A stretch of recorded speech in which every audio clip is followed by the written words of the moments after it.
அனைத்து உரிமை குரல் நண்பர்களுக்கும் வணக்கம். தமிழ்நாட்டிலேயே தமிழ்னா எப்படி அப்படின்னு தமிழ் தேசியத்திற்கு ஆதரவான ஒரு சில விஷயங்களை பார்த்தீங்கன்னா இயக்குனர் செல்வராகவன் பேச ஆரம்பிச்சிருக்காரு. இது குறித்த விவரங்களை தான் இந்த ஒரு வீடியோல நம்ம பார்க்க போறோம். வாங்க பார்க்கலாம். தமிழ்நாட்டில் இருக்கக்கூடிய ஒவ்வொரு இளைஞர்களுமே இந்த அளவுக்கு தமிழ் மேல பற்று கொண்டிருக்காங்க அப்படின்னா இதற்கு முதல் முக்கிய நபரே சீமான் அப்படின்னு தான் சொல்லி ஆகணும். இதற்காக 2010 கட்சி ஆரம்பிச்சு இப்ப வரைக்கும் நம்ம ஒவ்வொருத்தருக்குமே தமிழ் மேல எந்த அளவுக்கு பற்று இருக்கணும் அப்படின்றத எடுத்துரைக்கக்கூடிய ஒரு ஆசானாக தான் சீமான் இருந்துட்டு இருக்காரு.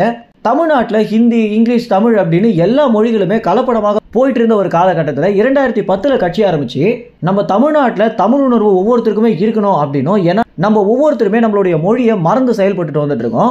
இதுதான் மத்திய அரசு விரும்பிட்டு இருக்காங்க. ஆரம்பத்தில் அண்ணா காலத்தில் இருந்த மாதிரி நம்ம எல்லோருக்குமே தேசிய மொழியாக ஹிந்தியும் அதற்கு பிறகு இங்கிலீஷ் தான் இருக்கணும் அப்படின்ற ஒரு போக்கில் செயல்பட்டு வந்துட்டு இருக்காங்க. இப்படியே போனா நம்மளுடைய தமிழ்நாடு கூட நமக்குன்னு இருக்காது அப்படின்னு எல்லா விஷயங்களையுமே எடுத்துரைத்த ஆசானாக சீமான் செயல்பட்டு இருந்தாரு. இதனுடைய விளைவு தான் பார்த்தீங்கன்னா தற்போது ஒவ்வொரு இளைஞர்களுமே ஹிந்தி மேல அதிகப்படியாக வெறுப்பு காட்டிட்டு வந்துட்டு இருக்காங்க.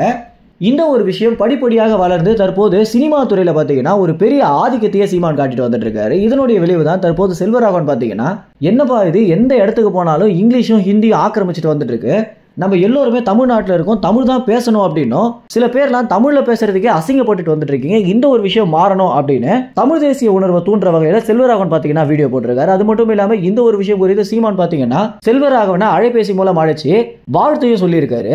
இந்த தமிழ் தேசிய உணர்வு சினிமா துறையில் அதிகரிச்சா மட்டும்தான் நம்ம இளைஞர்களை நல்வழிப்படுத்த முடியும் அப்படின்னு சீமானும் செல்வராகவனும் பாத்தீங்கன்னா ரொம்ப நேரம் பேசிட்டு இருந்திருக்காங்க அப்படின்னு நாம் தமிழர் கட்சியுடைய நிர்வாகிகளிடம் தெரிவிச்சிருக்காங்க.